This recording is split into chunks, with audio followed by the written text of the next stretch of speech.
And he is uncreated being. He is God. He's a creator. Jesus is saying, I have no beginning, never a time when I was not. Listen to this carefully. Now, the issue is not what he claimed. I went through this last Sunday, right? The issue is not just what he claimed, what Jesus claimed that he's God. The issue is his followers believed him. That's a big one. That's an even bigger one. You can say what you want, but do people follow you? Do people believe in you? That's a key one. And that makes it even more intoxicating because, let me tell you the story. New York Times book review on the historical Jesus. There's a book published years ago called about the historical Jesus. Many books written about it. Okay, this is just one of them. There was a Jewish scholar who's not a Christian. He reviewed the book and he said, this book doesn't really deal with the real issue. The real issue in Christianity, he said this, the Jewish man, the real issue in Christianity is why did Jesus' disciples and his followers decide to worship him? That's the one no Jewish man will understand. If you know, let me give you the story, the background. Jews never believe a man, a human being could be God. That's an even harder thing to prove. Jesus said he's God, he did all the miracles, but for the Jewish people to believe in he is God, that is totally mind-blowing. Now let me give you some background. Have you heard of Krishna, right? The Hinduism, Krishna folks, they have this high God consciousness. In the sense that, you know, when Hare Krishna people, Hindus say, he's God, what he means is God is in every person. So this is what it is called pantheist. Pantheist is the people who believe God is in everyone. So when you call somebody his God, means a little g, little God, because God is in everyone. It's no big deal, right? So they have that view, God is in everything. Now, the Jews are not pantheists. The Jews are not polytheists. Polytheist means many gods. The Jews believe in the God of the Bible, like us. You see how close we are to the Jewish people? Pray for them, folks. There's a lot of them in Long Island. Pray for them. The God of the Bible was an uncreated creature without beginning. Transcending infinitely transcending the universe. Beautiful words. The God of Christianity transcends infinitely the whole universe. Infinitely greater than the universe, and the universe is just a speck of dust to him. Let's put this in perspective.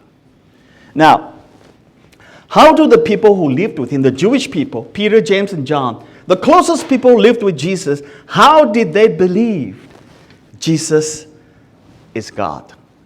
The answer is this. They have seen a moral glory along with the claims that Jesus made. They also seen the transcendent personal greatness. Believe it or not, matched the claim that the man was claiming. Now, let me tell you, I was listening to the gospel on the way here, Doreen in the car. Jesus was in the boat. The storm hit the boat real big time. He was sleeping.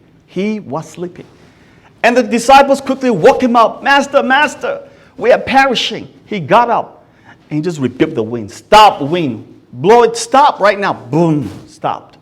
And he turned around to the disciples. Where is your faith? So they said, who is this man? Even the wind and the storm obey him. Do you see that? They saw the transcendent glory of this man called Jesus. Literally 5 feet away, they saw him in action. Do you have trouble to understand why Jewish people, it was impossible to believe a human could be God after seeing these things? What do you think is going through their minds? Another one, I was listening. There's a Jewish woman. I think she's a widow, or the poor woman whose young son died. A lot of people were crying for the son in the funerals, and Jesus passed by. And Jesus said, cry not. The young man is alive. They all laughed. And he spoke to the young man, stand up, wake up. The young man woke up. And quickly, and Jesus told the mother, somebody give him some food to eat. And everyone was stunned.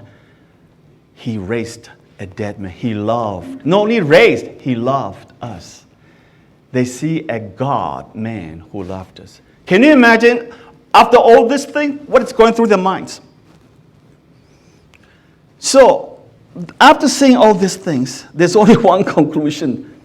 And he walked on waters too. He walked on the sea. All these people who lived with him, who were willing to die for him. They not just believed in him. They were willing to die for him. In fact, Peter died, martyred, crucified, upside down. Paul, I think, is beheaded on the spot. A lot of them. To that intensity. Oh, I shared it with my mom Friday. I quote the verse. You know, Chinese culture, family is everything. And there is a verse. I preached last Sunday, so I thought it was good for my mom. I shared in Mandarin, you know. I spoke to her in Mandarin. I said, Jesus said, if you don't love me, if you love your parents, your children, your wife, and your family more than me, you are not worthy of my follower. I said that 2 times, my mom. And she was shocked. She was stunned. I mean, she has been a Christian every Sunday going to church for 40 years, perhaps. Methodist Christian. I have all the respect, honor for my mom. But when I said that, I know it's going to grip her. And I'm her son. I shared it with her. And she said quietly, I don't want to criticize the Bible, but that passage is hard. So I explained more to her so that she gets it more. My point is this. This man is so powerful, he claimed the impossible, and he demands the impossible from us. How do you deal with that? Have you wrestled with this that way? Are you willing to put your life on the line for Jesus the way they did? One thing's for sure. This explains why Christianity is so exclusive. This explains the exclusivity of Christianity. Have you heard people that say, well, you Christians are so exclusive. Only Jesus. What about us?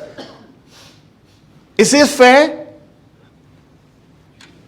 Every religion says our founder is a great leader who teaches you how to live. If you live it this way, if you do it this way, you get to God. Morality and goodness are good enough. Let me tell you this. A lot of Christians come to church, carry the morality baggage into our lives, into the church. Just because you're a Christian, it doesn't mean that you are clear of all this, including me. We all carry our emotional, spiritual, cultural baggage into our lives, into the church. And let me tell you this, there's a lot of moralistic Christians. Christianity comes along and says, no, your situation is so dire that morality and goodness will never be good enough. You see, the point is, morality, no matter how moral you try to be and be good and all this, it's never good enough because our situation is so dire. It's like a person in the 3rd stage cancer or whatever, is really desperate. There is no help anymore. They sent him to the hospice or whatever it is. Spiritually, we are in that condition. But we think by doing good deeds, we can still pull it off. So the sooner and the better we understand this, how die-hard depraved we are, our spiritual condition in our own life, the better it is. The unique Son of God himself had to come to die for you. You have to put all your hope, your rest, and trust in him. That's the way to get saved. The way to get salvation is put all your hope, all your trust, all your rest in Jesus. Is that exclusive? Some people say Christianity is very narrow. It is so, if there are 5 doctors give let's say a patient 5 diagnoses. 4 of them is the same, or 1 is different. So you say to the guy with the different diagnosis, who could be right? You are so narrow. Do you call this narrow? It's not narrow. It's either right or wrong, but not narrow. Christianity is either right or wrong. You can accept it. Jesus is right or wrong. You can accept it and run with all your heart for him. Serve him. Put your life in him. Put all your trust and hope in him. Or you reject him, walk away. But you cannot say he's narrow. He's being unreasonable. If Christmas is right, everything else about Christianity